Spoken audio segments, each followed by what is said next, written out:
عارف صاحب مخکې د ډاکټر صاحب اشرف غني د خبرو په اړه خبرې وکړلې، دغه د دریځ په اړه یو اصولي خبره دی، وایي چې زه ډېر ارامه سړی یم، زما اعصاب مه خرابوئ، تور مه راکوئ، که نه نو یعنې هر څه به خراب شي. دغه پالیسیګانې د هېواد مهم سیاستونه او تصامیم د رئیس جمهور د اعصابو د خرابوالي او نه خرابوالي په اساس باید ونیول شي، او که د ملي ګټو په اساس باندې. رئیس جمهور څه وایي دا؟ کله چې پخواني ولسمشر واک ډاکټر صاحب غني ته سپاره، نو د په هغه مراسمو کې چې له پخواني ولسمشر نه مننه کوله، ویل چې پخواني ولسمشر د هېواد ته ډېر څه ورکړي، یو شی چې ما ته په ځانګړې توګه راکړي هغه دا ده چې صبر او حوصله ده. نو دا محفل کې چې څه خلناس ټول وخندل چې دا یې خو تا ته نه دي درکړي. شاید دا د افغانستان په تاریخ کې لومړی زمامدار وي چې د کامرې تر مخه داسې څرګندونه کوي. هر زمامدار د هغه هېواد آینه ده، سمبول ده، نماد ده. یعنی نور هېوادونه یا حتی هېوادوال چې کله ولسمشر غږیږي یا کوم تصامیم چې نیسي، هغه ته د هېواد د تصامیم په سترګه ګوري. خو که تاسې د شپږ کلن مزل د دې وګورئ، له هغه احساساتي ویناو څخه نیولی تر ژبنۍ تېروتنو، دغه خبري ناسته کې یا د سفر کې چې ده درلود، که د ژبپوهنې یو استاد کینې نو شپږو صفحې شاید پیتوري شي چې ده دغه 10 دقیقې چې په پښتو غږېدلی، له ګرامري لحاظ نه نیولی تر جمله بندي پورې د ستونزې درلودلې، هغه نه به تېر شو. زما د ده روش دی که نه، اوس د رئیس جمهور په توګه ته خو مکلف یې چې د هېواد د ملي ګټو په اساس تصامیم ونیسي، نه د خپلې سلیقې په اساس. احیانا که طالبان تا عصبي کوي نو ته به داسې تصمیم نیسي چې هغه د افغانستان د ګټو خلاف وي که څنګه؟ ډېره مهمه پوښتنه ده. کله چې د پخواني ولسمشر ورور ووژل شو او طالبانو یې د وژلو مسؤلیت واخیسته، نو په هغه مراسمو کې چې د ده د تدفین لپاره برګزار شوي ول چې د ما ورور هم دلته د نورو افغانانو د ورونو په شان وژل شوی ده، او دغه جګړه چې ده دغسې خاصیت ده. زه نن هم وایم طالبانو ته چې ورونو راځئ له د جګړې نه لاس په سر شو. یعنې په ډېرو حساسو شرایطو کې ولسمشر باید دغسې یو هغه ولري چې په حساسو شرایطو کې ملي تصامیم هغه ونیسي، خو تور ونه خوري. بل خو ولسمشر د یو هېواد د غرور سمبول هم ده. هغه څه چې مهم دي، لکه څنګه چې پامپیو ویلې، شینوار صاحب وویل چې کله چې تړون وشو په سبا یې ده وویل چې زه کوم تعهد نه لرم. دغه پوښتنه فاکس نیوز له پامپیو نه وکړله. هغه ویل مهمه د امریکایانو تصمیم ده، د امریکا تصمیم ده. بعضې خلک به هر څوک به هر څه وایي د مشهور کېدو لپاره، خو دا خبره مهمه ده موږ ده. او رښتیا هم همدا ده جناب ځواک صاحب. اصلي خبره په د هېواد کې کاشکې دا د افغانستان د تصامیمو آخري مرجع ارګ وای، که هغه درست وای که نادرست وای. یعنې موږ به خپله چاله خبره ستونزې خپله، یعنې د ده عصبي کېدل اهمیت نه لري. زه وایم چې دلته خو ستونزه دا ده چې دغه هېواد، بخښنه غواړم ستاسو خبره مې ونیوله، لکه څنګه چې مې د شینواري صاحب سره به هم دا خبره بحث کړو. څه چې اشرف غني کوي نو بیا حقیقت کې دا د تصامیم نه دي، د اعصاب د جوړېدو نه جوړېدو نتیجه نه ده، بلکې امریکا هم دغسې غواړي. شکونه همدا دي، د ما باور هم همدا ده چې دغه پروسه چې له ځنډ او خنډ سره مخامخ ده، دا تر ډېره حده پورې د بهرنیانو د مدیریت په اساس چې په راس کې امریکایان دي مخ ته ځي. اوس دا د کړکېچ مدیریت د بهرنیانو لاس کې ده. دا د افغانستان جګړه که ختمیږي که اوږدېږي که بڼه بدلېږي، د دې ټولو رهبري د امریکایانو لاس کې ده، او امریکایان چې څه تصمیم ونیسي هغه به کېږي. اوس چې دغه حالت داسې ته رسېدلی چې د 600 بندیان نه خوشي کوو، او افغان دولت هېڅ دا مسله نه مطرح کوله چې ولې نه خوشي کوو، ولې به د حق العبدي مسله ده. د بهرنیو چارو وزارت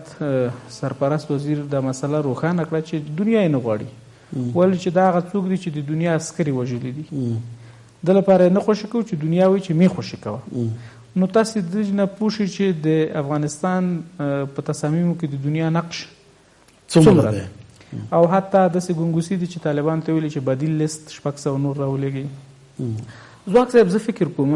چې دا تړون کې امریکایانو په ډېرې ځیرکي سره او په ډېر مهارت سره طالبان په یو لومه کې راګیر کړي دي. یو برخه د بندیانو خبره ده. زه وایم که طالب مرګچي په اول پوهېده چې دغه 15,000 زندانیان به دغه ستونزې راسېږي او حتی د تړون د فسخ ماتېدو کېږي، زه وایم دا به بیخي پکې یاد کړی ولې چې د توافق نه وروسته خو د حکومت کې یا شاملېدل یا بل حکومت جوړ خو د زندانونو په افغانستان کې خلاصېدل. زه وایم چې دا به شاید په غیر مستقیم ډول باندې امریکایانو دیکتې کړي او دا سناریو خو امریکایانو لیکلی وه چې داسې به بیا کوو. اوس طالبانو ته ډېره سخته ده که عقب نشیني کوي نو دا به لومړی عقب نشیني چې نورې به ورسره کوي، یعنې چې له بندیانو تیر شو په میز کې به سبا داسې حکومت سره مخ ده چې هېڅ اصول او ورزش بله بانه وي او آخره کې به داسې مسله شي چې دا ټولې سرې کرښې به د طالبانو نارنجي شي. نو زه وایم چې په ډېرې ځیرکتیا سره جناب ځواک صاحب داسې بندونه په د توافقنامه کې شته چې لا دی خو لا یو بند ده. آینده کې که امریکایان وغواړي داسې نور بندونه وشي چې داسې ستونزې به طالبان ته جوړې کړي چې په حلولو به یعنې ډېر وخت ونیسي. یو ځل بیا ثابتېږي جناب ځواک صاحب چې که یو خواته جنګي ډله ده په جګړه ییز میدان کې که امریکایان مات کړي دي یا اړ کړي دي چې له د هېواده وځي، خو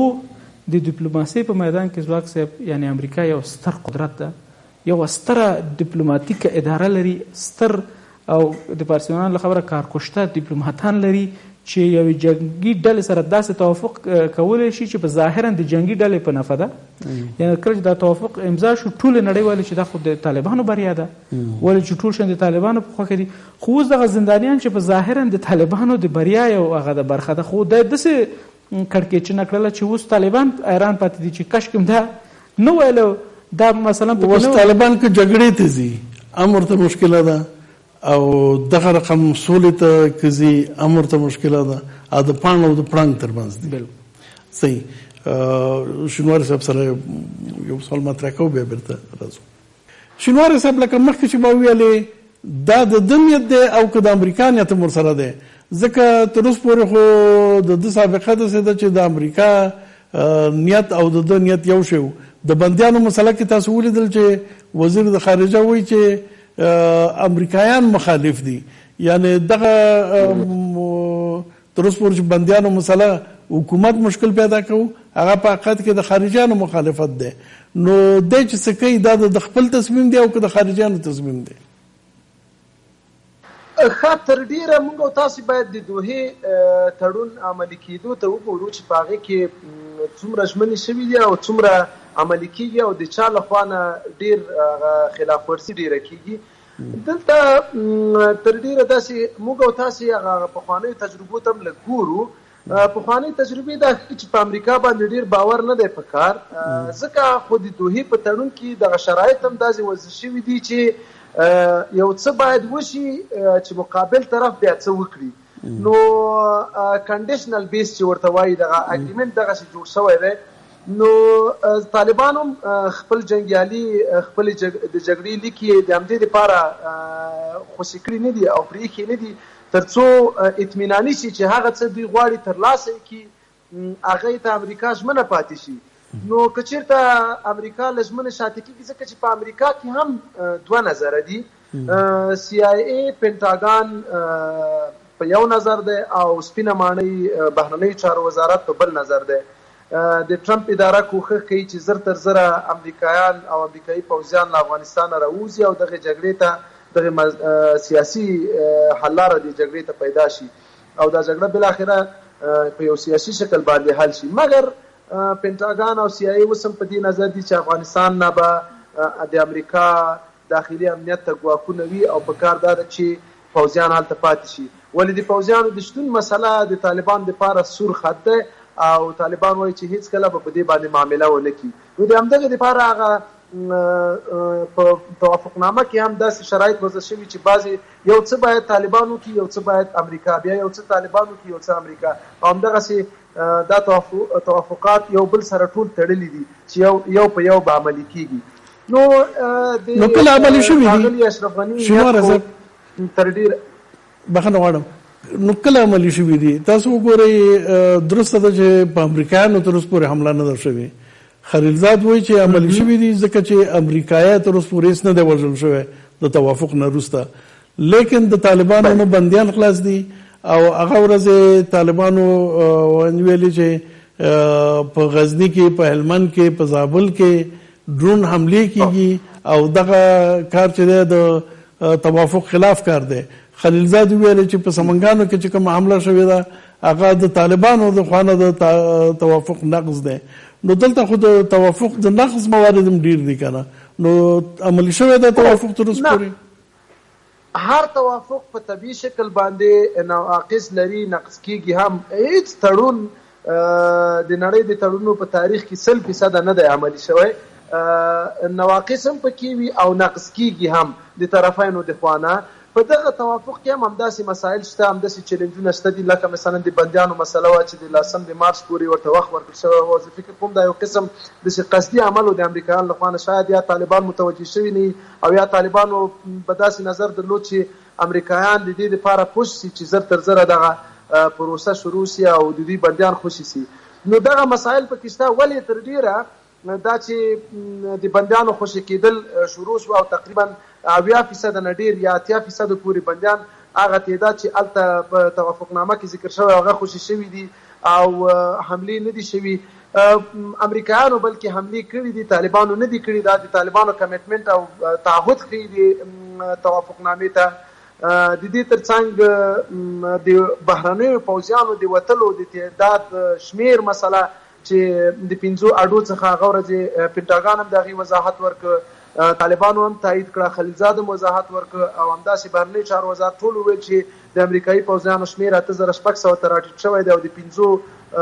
اډو څخه امریکایي پوځیان وتلي. دا هغه لوی مسایل دي چې په دغه توافقنامه کې وو او تر اوسه پورې ښه روان دي. نو موږ خوشبینه یو دې ته چې تړون نور هم بند په بند عملی شي او زموږ دپاره چې هغه مهم اړخ بل دی چې د بین الافغاني مذاکراتو پیل او د هغې په نتیجه کې یو اوربند ته رسېدل چې افغانستان خلک د جګړو په لیکو کې صدمه ورته ونه رسېږي، تاوان نور ورته ونه رسېږي. دغه باندې هم توافق ته سره ورسېږي او بالاخره یو داسې سوله وشي چې هغه د ټولو افغانانو غوښتنې، د افغانانو ارمانونه پکې انعکاس شوي، د افغانستان خپلواکۍ ته پکې احترام شوی، د افغانستان د خلکو قربانۍ ته پکې احترام شوی او افغانستان د یو دایمي پرمختګ خواته رهي کړي. ډېره زیات مننه شینواری صاحب، کور مدان سلامت اوسئ. نو ارش صاحب که د امریکایانو نیت دغسې وي، تاسو مخکې یو مهمې مسلې ته اشاره وکړله چې هغه د داعش پیاوړي کېدل دي. د سیمې خلک هم چې اصلي اندېښنه لري هغه د داعش د راتګ نه. د سولې د توافق نه وروسته داعش دلته څو عملیات داسې وکړل چې خپل حضور وښیي. په شفاخانې باندې عملیات، د یو تعداد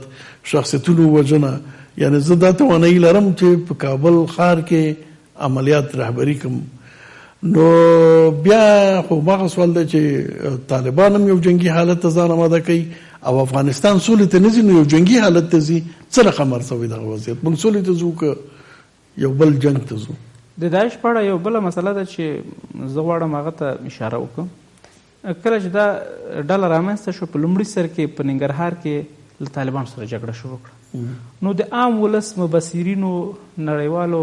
رسنیو بحث دا وکړ چې که چېرته دا یو اسلامي ډله ده نو په لومړي سر کې باید بریدونه پر امریکایي ځواکونو ول چې هغه هم کفري هېوادونه دي هم متجاوز دي. خو په څو کلونو کې هېڅکله په هغه باندې بریدونه ونه شول په امریکایانو باندې، چې د ورځ په تېرېدو سره دا ګمانونه تقویه کړل چې ګواکې په غیر مستقیم ډول دا د غرب لخوا رهبري کېږي. په کابل کې چې څه بریدونه وکړل، یا په شیعه مراکزو وکړل او یا هم په ملکي اهداف وکړل. خو یو چې ته باید توجه وکړو، د دوحې د توافق نه وروسته له 10 ځلې نه ډېر د په بګرام هوایي اډه باندې بریدونه کړي راکټي او د ټولو مسؤلیت اخیستی او د هر برید نه وروسته هم په باګرام کې امریکایي ځواکونو په ډیر کش فش سره دا خبر نشر کړی چې نن سهار وخته 15 راکټه په باګرام ولګېدل او د خبر نه څو ثانیې وروسته طالبانو خپله یو اعلامیه نشر کړي چې موږ پکې لاس نه لرو او داعش پکې اعلامیه نشر کړي چې دا برید موږ کړی د برید بڼه جناب ځواک صاحب ډیره جالبه ده دی باګرام ته شاوخوا نږدې کلو کې موټر درې جناب ځواک صاحب په موټر کې راکټونه تابع کوي له هغه نه وروسته شارټوي د شارټ نه وروسته راکټونه راسن په باګرام لګېږي او موټر اور اخلي دا په 20 کلونو کې د تکتیک نه طالبانو استفاده نه کړې چې ډېره قیمت راځي په هر برید کې تاسو یو موټر لاس ورکوي اکثره دا د کرولا په ټولبکس کې کېږي چې د برید نه وروسته چې کوم تصاویر نشریږي دا کې خو یو ځل برید له مازدا موټر نه هم کړی هغه هم له کاپیسا ولایت نه یو ځل برید له کابل نه کړی ده قلاچي نه نور اکثره بریدونه دوراهي په هغه نه کېږي باګرام نه تاسو وګورئ سوال دا ده چې دا د داعش جنگي ستراتیژي یو ځل ولې 30 درجې تغییر شوه په باګرام باندې د امریکا د نظامی اډو په منځ کې تر ټولو ستر اډه باندې برید کېږي زه خو وایم چې دا یو پیغام ده دا پیغام ده هغه ته هغه جنګیالیو ته چې له طالبان سره جنګي کي یا هغه خلک چې جهادي فکر لري او چې بل څوک شته دلته بل څوک شته او بل دا ده چې ګوره دغه تور چې په داعش پورې و چې دا د امریکایانو هغه دی ډله ده نو دا څه رقم د امریکایانو ډله ده چې بیرته په امریکایانو برید کوي هغه په باګرام برید کوي په باګرام برید ما ته ډېر یعنې خطرناکه برېښي ولې چې لا تر څو توافق نه ده شوی سوله نه ده راغلې دی په باګرام بریدونه زیات کړي د بېلګې ونه که سبا پنټاګان داسې راپور خپور کړي چې داعش په افغانستان کې امریکایانو ته سخت او ستراتیژیک خطر ده نو د موږ حضور په د هیواد کې مهمه ده ولې چې د طالب سره خو سوله وشوه مسله حل شوه اما داعش سره نه سوله شوې ده او هر ورځ په باګرام راکټي او طالب سره دا توافق هم شوی دی چې دواړه به مشترکاً د داعش په ضد مبارزه کوي مشترکه مبارزه به یعنی طالب ورته ویلی هم نشي چې ته وځه ځکه چې یو ځای جنګ کوو توافق شوی ده نو زه وایم چې داسې نښې نښانې ښکاري جناب ځواک صاحب چې حالات د یو نامعلوم خواته روان دي او داسې سناریوګانې افغانستان ته لیکل شوي دي چې د افغانانو په خیر نه دي خو متاسفانه نه موږ نه عام خلک او حتی ولسمشر نه پوهېږي چې دغه هېواد لپاره څه سناریو لیکل شوی ده او دا هېواد په کومه خوا روان ده مثلا طالبان همیشه دا وایي چې د موږ د راتګ نه وروسته به داعش ډېر زر ختم شي حتی د دې سیاسي واین سهیل شاهین له BBC سره په مرکه کې چې یو میاشت کې موږ ختمو خو زه فکر نه کوم کله چې دی له چریکي او جنګي حالت نه راځي په حکومت کې شاملېږي هغه وخت کې دغه د غرونه دښتې خو هغه ته پاتې کېږي یعنی دی خو عمري لپاره په چریکي حالت کې پاتې کېدی نه شي بالکل باید د نظام حالت وړی زه وایم ځواک صاحب که احیانا امریکایان له دې سیمې وځي مکملا او بې له دې چې کوم توافق وشي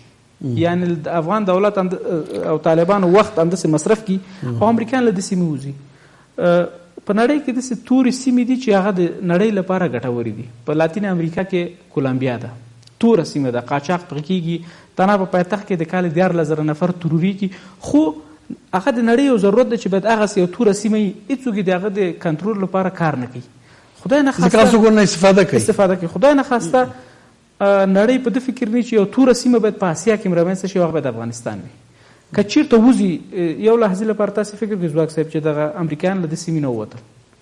افغانستان نه ووتل طالب د دولت سره توافق نه ده کړی دولت سره جګړه کوي دولت د طالب سره جګړه کوي داعش به تقویه کېږي نور جنگي ډلې به منظور به جنگي ډلې ده غیر مسؤل وسلوال دا به کېږي افغانستان به په بېلابېلو جغرافیو او بېلابېلو حاکمیتونو تقسیمېږي کابل او د کابل هغه مهمې سیمې به دولت سره ښارونه به دولت سره نور به په ټول هېواد کې داسې حالي چې حیران به پاتې شي چې څوک او امریکا د دغه حکومت سره هم توافق لري قرارداد لري ستراتیژیک او د طالب سره هم لري نو رسما به دواړه سره روابط هم لري بالکل تاسې به همیشه وینئ چې د دوی دا اوسنی استازی یا کوم بل استازی به ټاکل کېږي ټویټونه به کوي ټول به له جګړې منع کوي سولې ته به دعوت وي خو د پردې تر شا به ټول تشویقي چې یو بل په مقابل کې جګړه وکړي نو هغه وخت کې به لکه څنګه چې په دا 20 کلو کې عام افغانان وژل شو جناب ځواک صاحب بیا به کېږي خو په دې حالت سره به د سیمې هیوادونه